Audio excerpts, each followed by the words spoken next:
הספורט? יונתן. אצל מי אתם מתאמנים? אצל דותן רוזנברג. כמה זמן? שנה וחודשיים. ומה המטרה? לשם מה אתה מתאמן? לעשות שירות משמעותי בצבא.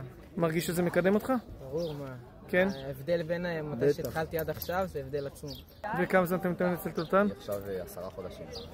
מה אתה מרגיש שאתה לוקח מהאימונים, חוץ מזמן האימונים עצמו? שאתה לוקח כאילו מעבר? זה בעיקר מנטלית גם, עוזר לך להתכונן לפני אימונים, איך להתכונן לגיבושים ומיונים והכל. אתה מרגיש שאתה לוקח את זה לאחרי האימונים? זאת אומרת, זה מלווה אותך בעוד דברים? כן. כמו מה?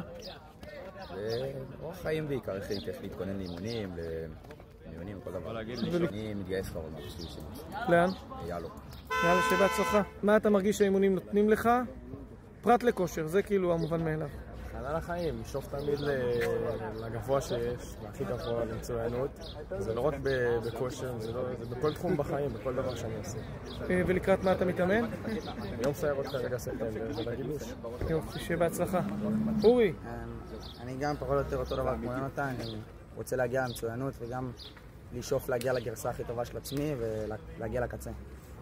ואתה מרגיש שאתה מקבל את זה בקבוצה? אני מרגיש שאני מקבל את זה חד משמעית, יש גם אווירה טובה מבחינת אנשים וגם מבחינת האימונים הם קשים אבל מאוד.